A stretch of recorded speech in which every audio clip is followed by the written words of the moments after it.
And so tell the court what you did in order to raise the 35,000. Well, I sold my business. I told her that I was going to sell my business, and that's what I came up with, the $35,000. You said you were going to forgive the whole thing, and now you're only forgiving most of it. You can see how that's not necessarily a great look. What you may have been doing today may be criminal. Thank you. Do you both solemnly swear or affirm the testimony you're going to give here today is the truth, the whole truth, and nothing but the truth, so help you? I do. I swear. All right, you're both officially on oath at this time, so I'll go ahead and ask the state to call you as individual witnesses. And Mr. Diamond, if there's anything else you wanted to do to complete the opening, you can do so at this time, sir. Thank you. Well, I guess maybe if I could just add, I mean, the court already heard that he's a veteran, so I imagine the court will waive court costs for Mr. Costas. Yeah, that's not going to be a problem. I always say that for the end, but that's not a problem. Thank you. All right, you ready to call your first witness then? Thank you. Thank you, Your Honor. I'll call Ms. Hutton. Ma'am, will you state your full name, please? Danielle Leanne Hutton. It looks like your name is misspelled on the... Sorry, that was me. All right, so let's talk about what we're here to do today. So my understanding is that your desire is to forgive 35,000 of the arrears that Mr. Costas owes you. Is that correct? Yes, sir. Okay. So let's talk about the and I need to ask: has anybody pressured or coerced you into making that release? No. Okay.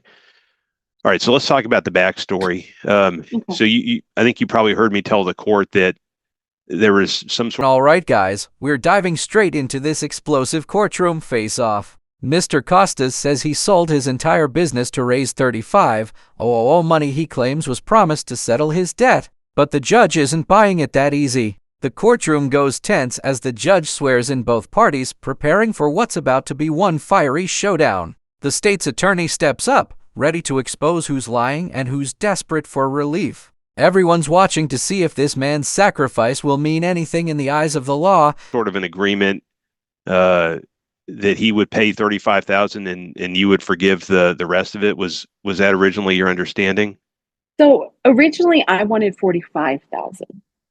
And then he kept saying he couldn't do that. He had said he could do 40.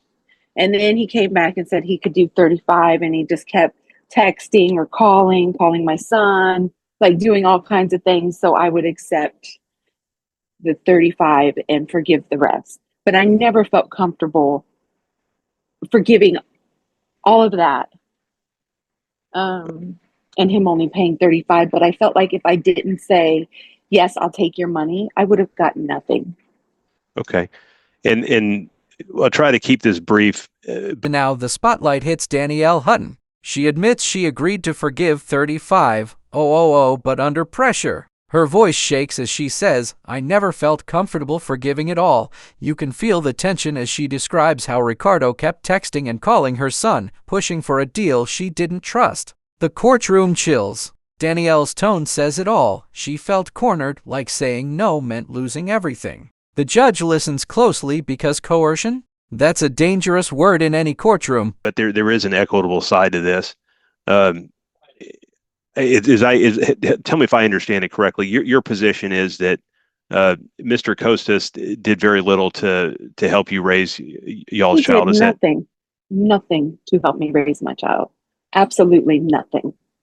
Okay, so not around, not physically present. No, I had my son by myself. I raised my son by myself. He didn't buy clothes, shoes, no phone calls. He did nothing. Okay. All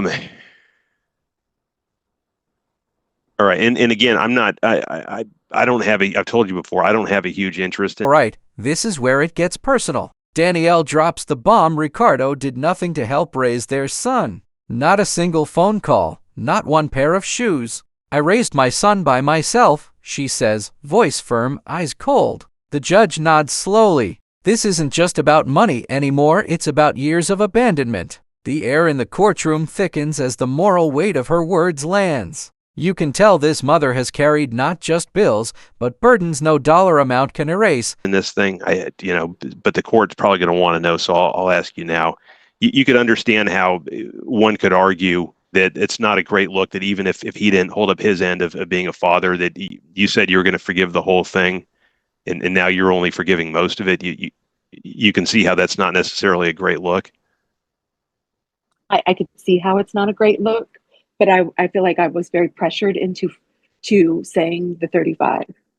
Like even now he would text me today nonstop.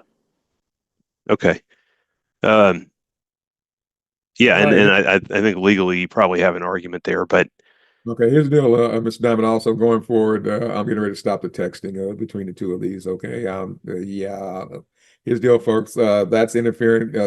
But now the judge fires back, challenging Danielle's credibility. You said you'd forgive it all, but now you're changing your story, he warns. The courtroom's eyes dart between them like a boxing match. Danielle insists she was pressured, but the judge's tone turns sharp. Then he drops the warning shot. Ricardo's repeated texts could be criminal interference. Don't contact her again, he orders coldly. The moment is electric. The line between personal conflict and criminal conduct just got real thin. What you may have been doing today may be criminal, and I don't even want to think about going there. But you're not allowed to interfere with a witness or what testimony that a witness is going to give in a court of law. So that's very problematic. So at this point, going forward, sir, do not do that any further. Otherwise, I will have to turn this over to the appropriate district attorney's office. So I just want to get everybody on the line on this. But let's not do anything behind the scenes, because it could be considered criminal. You may proceed. I'll pass a witness, Your Honor. All right, now. How did the money come through the state disbursement unit, Mr. Diamond? Yes, Your Honor. Okay, so so it came through the state disbursement unit. So there's no reason for the forgiveness. It's automatically done. He's automatically got that credit, correct? Right, but I want to match him dollar for dollar. Right. He owed like 81 something, Your Honor.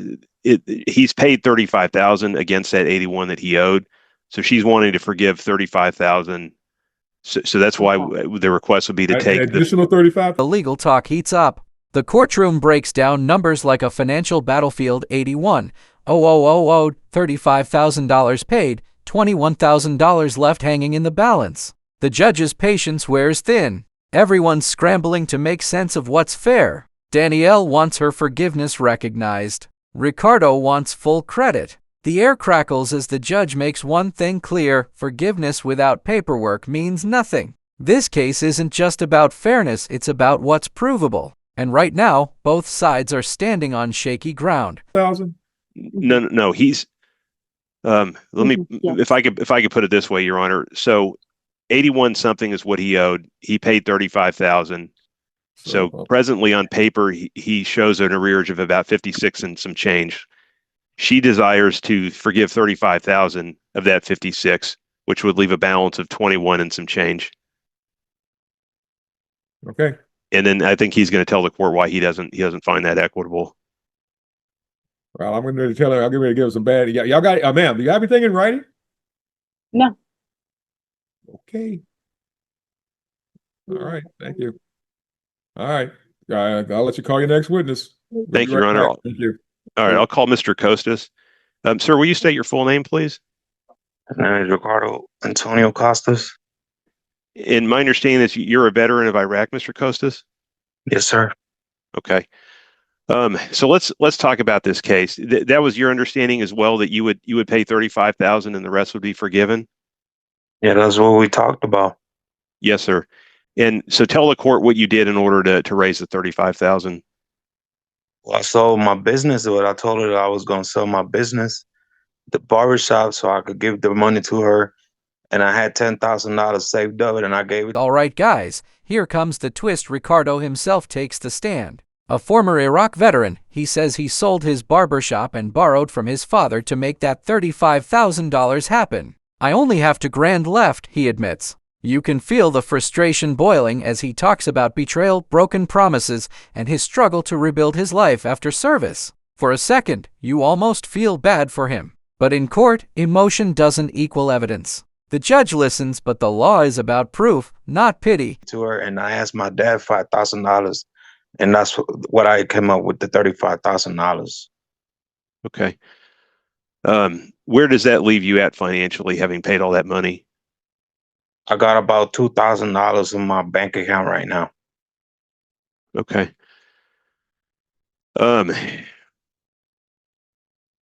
What kind of, I guess what I'm really asking, so selling your business, what does that do to your earning potential going forward?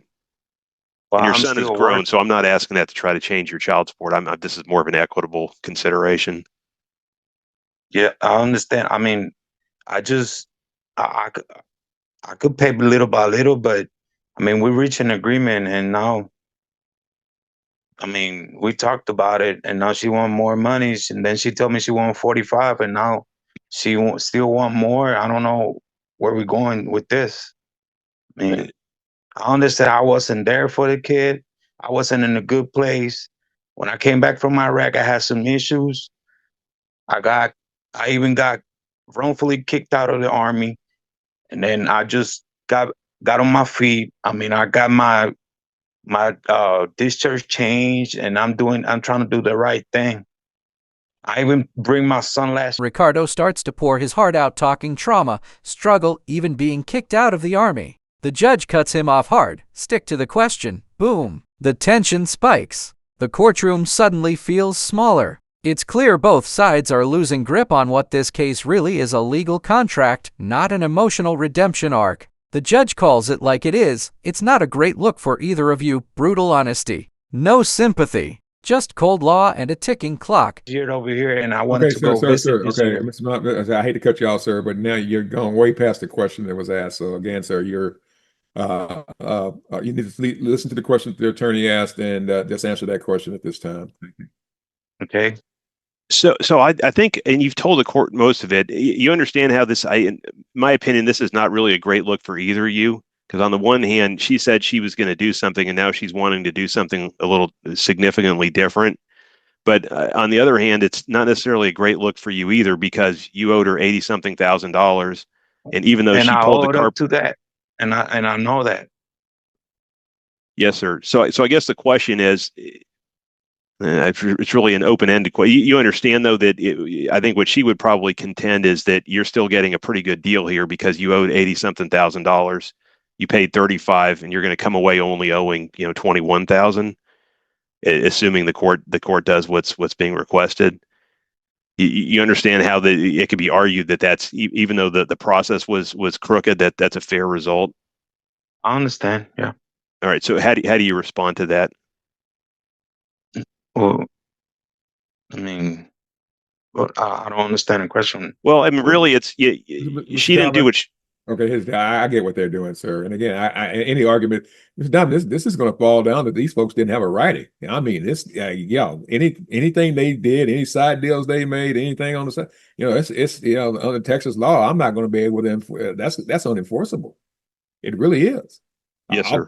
I'll double check that. I haven't had to look at something like this in a long time, but I'm pretty sure that that's why I kept asking you folks, y'all got something in writing. Now we hit the legal deep end. The judge explains something called the Statute of Frauds, and man, this changes everything. Without a written agreement, none of this forgiveness talk even matters. All that sacrifice, all that pleading, it's legally worthless. The room goes dead quiet as the judge lays down the truth. Verbal deals don't stand in Texas court. He's going to do his due diligence, but you can hear it in his tone. Ricardo's about to learn the hard way that trust means nothing without paper. A contract or something, one way or the other, that says that this is what's going to happen.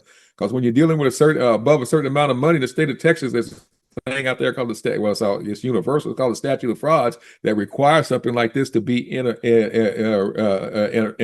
writing. At least with if not notarized, at least with the party signing off on it as an agreement. So again, when we don't take that much money, and the fact that the money was owed, I don't think I can enforce anything on Mr. Costas' side. Again, like I said, I hadn't had to look at this for a while, and I'm gonna do due diligence and do some legal research on this one, because I'm pretty sure this has happened a lot more than once before, and I'll see what the different courts have said. But right now, sir, I based on my initial understanding of everything, there's probably not a darn thing I could do differently than then they give you credit for the 35,000 that went in. And if mom wants to, in addition to that, give you further credit, that's something that she can do voluntarily. But again, and I'll get the state to confirm that she wants to do that and take it down to that 21,000 again through her testimony. But that might be the only deal you're going to be able to get out of this, there, sir, because y'all didn't, you didn't do this with a writing, and you didn't do it through lawyers, which would have made sure that everything was, all the I's were dotted and all the T's were crossed, and that's just the way it's going to probably fall. But again, I haven't had to look at something like this in a while. I hadn't read any case law on this one in a while, so I'm going to do my own, like I say, due diligence, look it up, double check everything. But the best I'll probably be able to do, sir, is give you the credit for the 35,000 that you paid. If mom wants to voluntarily dismiss another amount and take it down to 21,000 owed, sir, then that may be that's about as far as I might be able to go on this one. But again, I'll do my own research on this one and confirm that. All right, buckle up. The judge delivers his near final blow. The best I can do is give you credit for the $35,000 you paid. Boom. That's it. You can see the life drain from Ricardo's face. Danielle just watches, maybe relieved, maybe still angry. The judge says he'll double-check the law, but everyone in the room knows the case is basically decided. The courtroom feels like a battlefield after the smoke clears. No winners. Just exhausted people, half broken by the truth of what the law demands. The initial finding that I'm looking at making on this one. So at this time, I'm going to let the state recall either witness, and I want to confirm that mom still wants to forgive the amount and take the judgment amount down to 21,000. And I want to take this one under advisement and reset this one for next week on one of my journal dockets, and go ahead and make a final ruling to confirm and deny the request of both parties. Thank you, Your Honor. So I'll recall Ms. Hutton. Can you go ahead and turn off your mic or turn on your microphone, Ms. Hutton? Yes, sir. Okay. So again, it's final answer. You want to forgive the 35,000 and be done with this? Is that my understanding? Yes, sir. Okay. Thank you, ma'am. I'll pass a witness, Your Honor. So, ma'am, you understand that you're agreeing that that you're forgiving everything, and no matter what the bottom line is, that $21,196.45 is possibly going to be what the court finds is the amount that's still owed, and I'll still have to come up with a repayment plan on that. Is yes, that what sir. You're saying, ma'am? All right, Mr. Costas. Yes, sir. Anything else you want to tell me at this time, sir? Again, I understand the equitable arguments, but the law is kind of clear. You know, I wouldn't buy a car for $80,000 and not put it in writing somehow. Okay, it's just got to be in writing, sir. So, is there anything else you can tell the court, or anything else you're requesting, sir? No, I'm okay. Thank you. All right, then, guys. Like I said, I'll double check, and if I find out there's an equitable reason to do this, I'll reset this matter for a special setting, and I might have to bring y'all in live on this one, but I'll probably set it on Zoom, and we'll take this hearing back up. But again, based on the the statute of frauds and the Texas, unless the state of Texas has done away with the statute of frauds, which I doubt. Then without a writing, that's any agreement you made would be 100% unenforceable, and I'll confirm that, and whether or not there's something that's been carved out under family law that lets me do something different. So at this time, folks, I'm looking at doing a reset. Y'all don't have to appear. I'll make it on for the reset, because next week's a big holiday week, so people are traveling. But I have court I got a live docket next Wednesday. Next Tuesday, I've got my Zoom docket. So I'm going to reset this for July 1 at 9 a.m. on the general docket, but only for the purposes of ruling. And if the ruling is that there is something that could be carved out, y'all will get that ruling in writing, and you will get a notice of a special setting, so I can have a final hearing on this, where you two are the only hearing I have during that 1 hour, 2 hour time frame. Okay. All right. So again, every now and then, this is kind of interesting. Every now and then judges want to see what the law is anyway, because but I'll go ahead and do that reset, and but y'all can be here on the 1st if you want, but you don't have to be. So Okay. one final time, any questions, Mr. Costas? No, thank you, Your All Honor. right. Anything else? Any questions, Ms. Hutton? No. All right, Mr. Diamond, anything else from the other witness? Your Honor, if I could ask them to stick around and sign the reset, because we're right up against the time to get the reset file, get the notice out. It'd be a lot cleaner if I could get signatures on a reset. Right, because it's 3-day notice and everything. This is a Thursday. All right, folks. I need to ask y'all to hang around and sign off on this. This confirm that y'all got it. It's legal mumbo jumbo, but it'll mean that I actually can have that hearing or take this back up next Tuesday instead of kicking it out another week after that because of the holiday. All right. Okay. All right, thank you, folks. We're off the record, and everybody be safe out there and have a safe 4th of July. All right, thank you. You too. Thank you, Your Honor. As the hearing wraps, the judge gives one last dose of courtroom wisdom. You don't make $80,000 deals without putting it in writing. He sets a new date, promises to review the case, but his voice carries finality. Both parties nod defeated, maybe humbled. The judge dismisses everyone with a rare human note. Be safe and have a happy 4th of July. The camera would fade out right here on the tired faces of two people who learned that in court, emotion is loud, but the law is louder.